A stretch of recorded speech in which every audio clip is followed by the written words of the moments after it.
Hello friends, welcome to our YouTube channel Basics of Physics. In our today's lecture series of modern atomic physics, we'll be discussing what is spin-orbit interaction and what is the effect of this spin-orbit interaction on the energy levels of an hydrogen atom. Specifically, we'll be talking about what is fine structure and hyperfine structure of an hydrogen atom in the coming lectures. So let us start with the today's session or the spin orbit interaction. Before actually starting with the actual content of the today's lecture, let me just brush up some of the points which we have discussed in our earlier classes. So what are these points? We have considered the hydrogen atom, its spectral lines. We have derived this with the help of Schrodinger's equation. We have solved the Schrodinger equation for an Coulomb potential, and from that one we have calculated the inner energy level of hydrogen atom, which are given by this formula. En is equal to minus z square mu e raised to 4 upon 4 pi epsilon bracket square 2n square h cross square. Okay, and from this one also we have derived a wave number associated with when an electron excite or de-excite from one of the energy levels. So the wave number associated with that is given by this Rydberg's formula. Nu bar is equal to RH in bracket 1 upon n square minus 1 upon p square. This we have discussed, and based on that one we have prepared an energy level diagram associated with the different kinds of transitions are there inside an hydrogen atom. Considering this point, from this one we have to consider that, or we have to assume that an electron is revolving in a stationary orbits, because in today's lecture we will be using a semi-classical picture of an hydrogen atom for the derivation of an spin orbit interaction energy.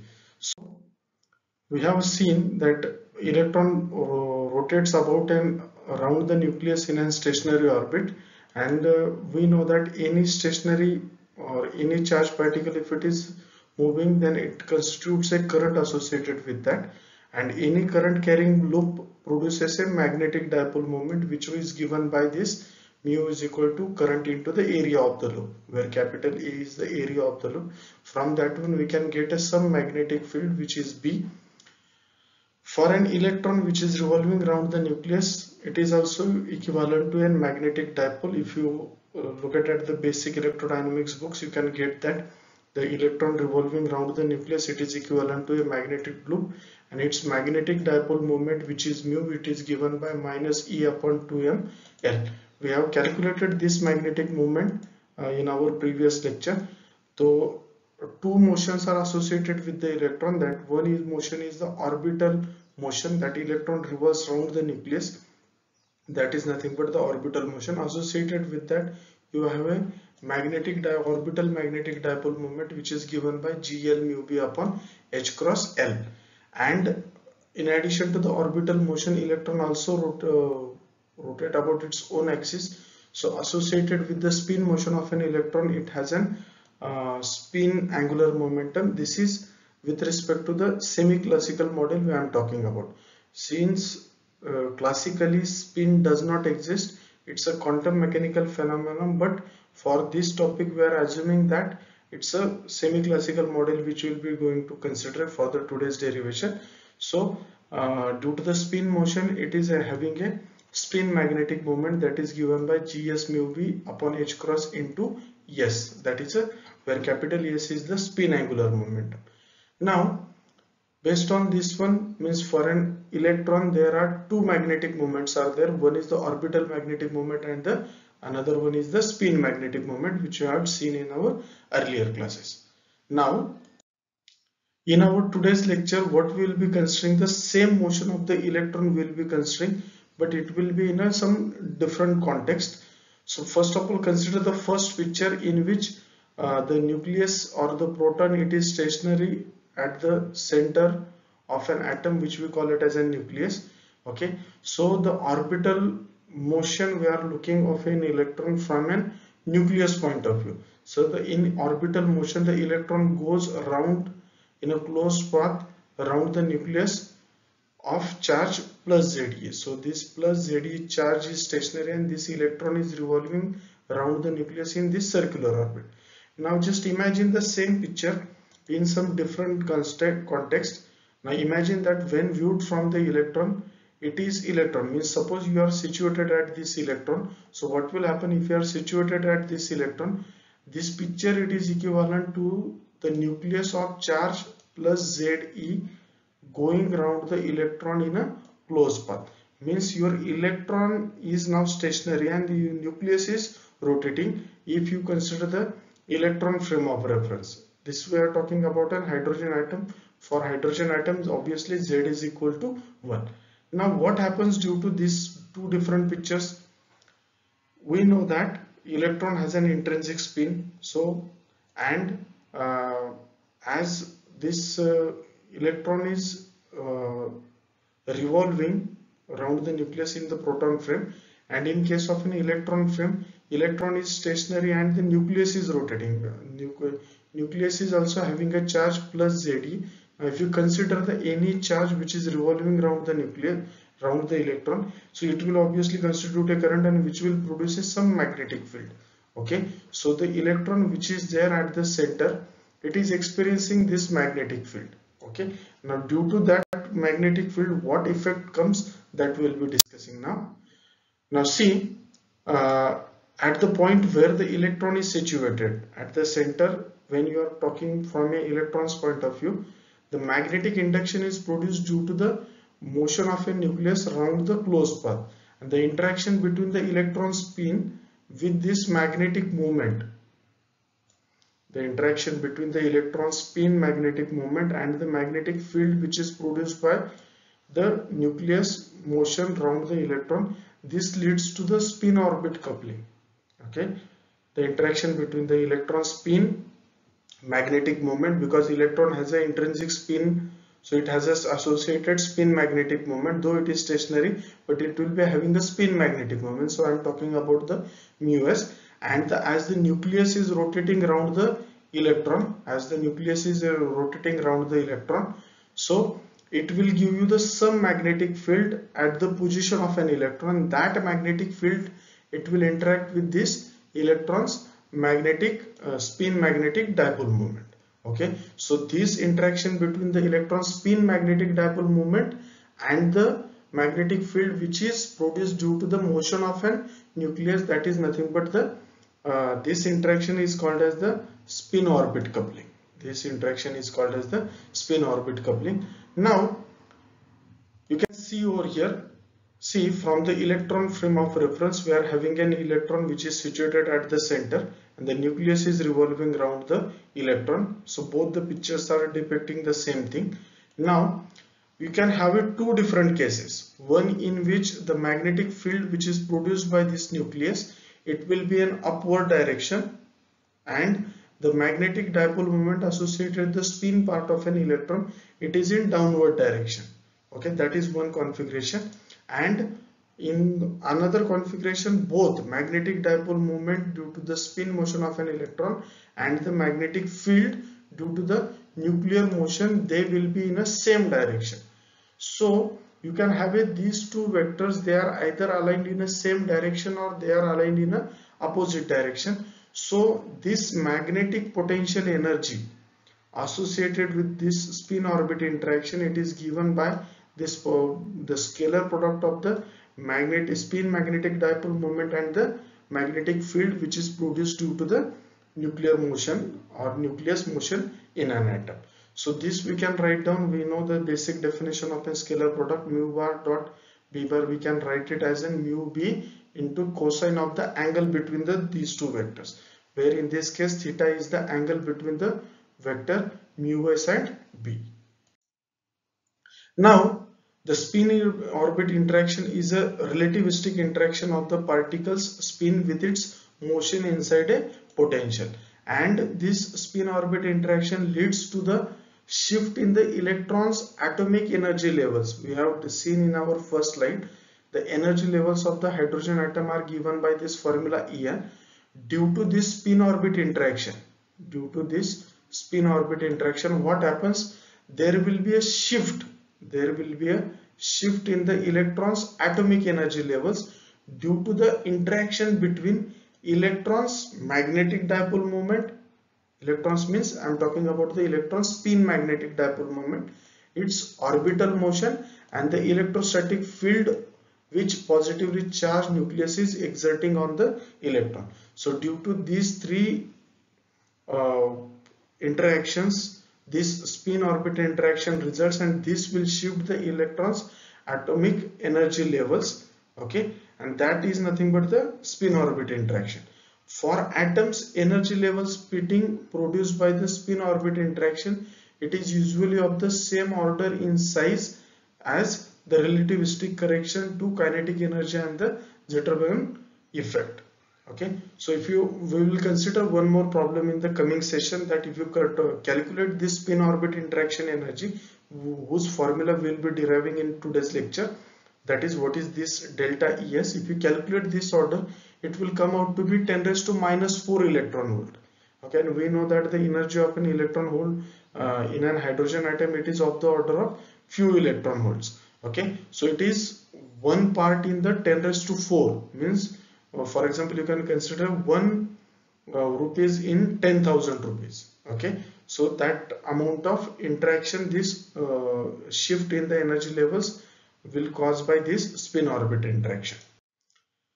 Now addition of these three corrections, what we have considered the correction, relativistic correction, kinetic energy correction, relativistic kinetic energy correction, Zetterberg effect, and the spin orbit interaction. If you add all these energies to these energy levels of an hydrogen atom, which is given by En is equal to 4 pi epsilon 0 bracket square 2n square h cross square.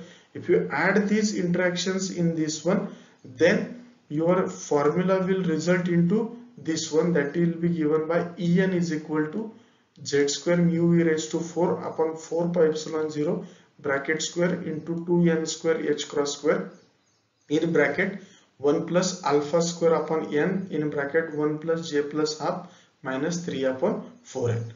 Now here in this case, this alpha is called as the fine structure constant, because all these interaction when we will combine, so this, it is nothing but the fine structure of an hydrogen atom, we call it as an.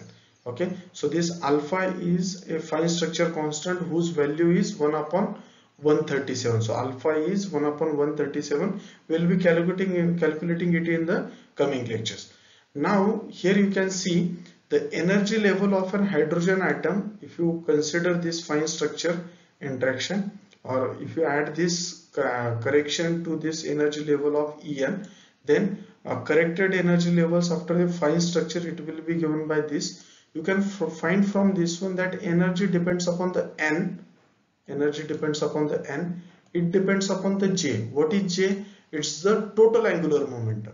Okay, it is the total angular momentum, which is nothing but it is the vector sum of an orbital angular momentum and the spin angular momentum, and it also depends upon the n. So it is the principal quantum number and the total angular quantum number on which total angular momentum quantum number on which it depends. Okay, so these are the two quantities on which the energy of an hydrogen atom depends. Now what are the other points are there? Let us see those points as well. The interaction between the magnetic field created by the electron and the magnetic moment of the nucleus is a slighter correction to the energy levels, and this energy is known as the hyperfine structure. So what is hyperfine structure? Hyperfine structure, it is the interaction of a magnetic field due to the electron. Electron is also a charged particle. We had seen it have a magnetic moment associated with it. Okay, so it is giving us some magnetic field which is very small as compared to the nucleus, and this magnetic field of an electron, it interacts with the magnetic moment of the nucleus, which is also very small. If you consider these two things, their interaction will also result into a fine correction to the energy level diagram or energy levels of an atom, and that correction is called as the hyperfine structure. That correction is called as the hyperfine structure. So From this one we can say that the fine structure doubling, because see the capital J, it consists of a L and the S, means the orbital angular momentum and the spin angular momentum. We know that from the Hund's rule, it can have a value L plus S to L minus S depending upon the various conditions. So fine structure doubling of spectral lines can be explained on the basis of magnetic interaction between the spin and the orbital angular momentum of atomic electron.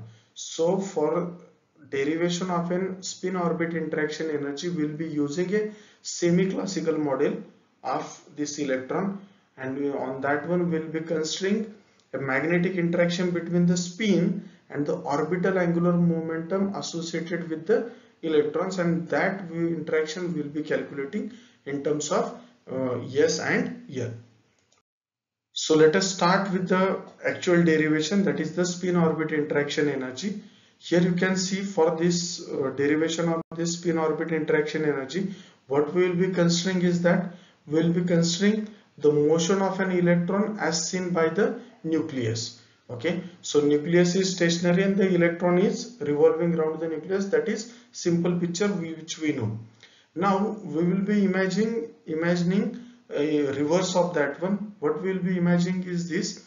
We will imagine that the charged nucleus is moving with velocity v bar. Let us say the nucleus of charge plus Ze, which is revolving around the electron with velocity v. Now we know that any charged particle, if it is moving, then it will constitute a current. It will constitute a current, and that current is nothing but that will result into the current element, and that is given by minus ZeV. So the motion of a nucleus around the electron, it will result into the current that is given by minus ZeV. Now what we have to do is that we have to calculate the magnetic field arising due to this nuclear motion. So the magnetic field produced at the position of an electron, what will be the magnetic field at the position of this electron due to this motion of this nucleus? Due to the motion of this nucleus, what is the magnetic field which is produced at the position of this electron? We have to calculate. For that one, we will be using a simple Ampere's law from the basic electrodynamic theory. Okay, from this one we can calculate this magnetic field, which will be given by mu 0 upon 4 pi into J bar cross R bar divided by R cube. This is just a simple Ampere's law, and from this one, if I substitute this value of J bar, which is ZeV, and if I simplify this expression, I can rewrite as minus ZE mu 0 upon 4 pi, and this will be V bar cross R bar divided by R cube. Remember, B bar is a vector quantity, it's a magnetic field, and its direction will be, it is coming out of the screen of your mobile or laptop, or if you are writing this on the paper, then it will be coming out of the page. Okay, so that will be the direction of a magnetic field at the electron's position. Now this is the magnetic field. Now what we will do, we will try to express this magnetic field in terms of a electric field as well. So if you calculate this electric field, then it will be Ze upon 4 pi epsilon 0 R bar by R cube. Just simple Coulomb's law or Gauss's law we can use for the calculation of this electric field. Now if I combine these two equations, we can rewrite down this B bar. B bar we can rewrite as n minus mu 0 epsilon 0 V bar cross E bar. And if I substitute the value of speed of light, which is 1 upon root mu 0 epsilon 0, then this we can rewrite as n minus 1 upon c square V bar cross E bar. That is a magnetic field. Now this quantity of magnetic field, that capital B, which is experienced by an electron when it is moving with velocity v around the nucleus and through the electric field of strength E. Okay, the magnetic field B, it is experienced by this electron which is moving with a velocity v relative to the nucleus, and through the electric field of strength E which nucleus exert on that electron. Now the electron and its spin magnetic moment can assume the different orientation in internal magnetic field of the atom, and its potential energy will be different for the different orientation. We had seen the spin magnetic moment and the magnetic field due to the nucleus, they can have the same direction or opposite direction. That energy we have seen, and that orientation potential energy we have seen, that is mu s dot b. Now if I substitute the value of mu s, which is nothing but the spin magnetic dipole moment associated with the electron, which is nothing but the gs mu b upon h cross into s bar. If I substitute this value, then this interaction energy due to the spin orbit interaction, it will be gs mu b upon h cross s bar dot b bar. Now the calculation of the energy of a spin orbit interaction, it is reduced to the calculation of the s bar dot b bar value.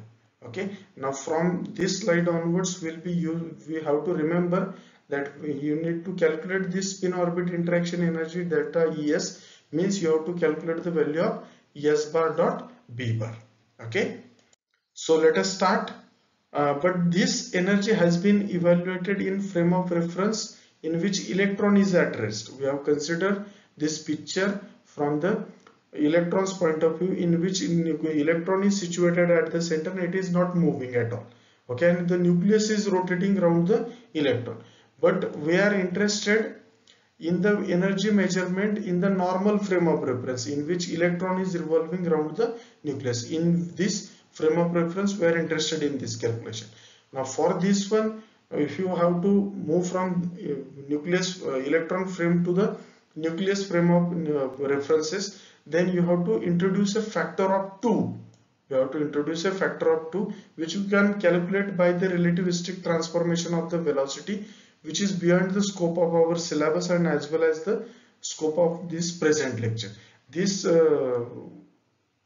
conversion of relativistic transformation of the velocities in physics literature, it is known as the Thomas precession. It has been already worked out by the scientist Thomas. Even this is given in the Eisber-Resnick book. You can look into the appendix as well for the more information of this one. So this energy which we have considered for the spin orbit interaction, now it will be having an additional factor of 1/2 over here.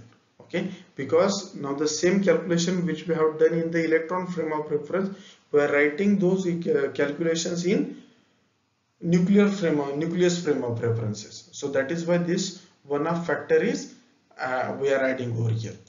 Now this energy we will write in terms of, instead of this s bar dot b bar, because we are talking about the spin orbit interaction. So now what we will do, we will try to calculate this in terms of the spin orbital angular momentum, that is s bar, and the l bar, its dot product, that is s bar dot l bar. For that purpose, what we will do, we will just try to express this electric field in terms of the force which electron is experiencing. We know that from the Lorentz force law, that force is on the electron, it is nothing but the charge times the electric field. So you can write F is equal to minus E bar.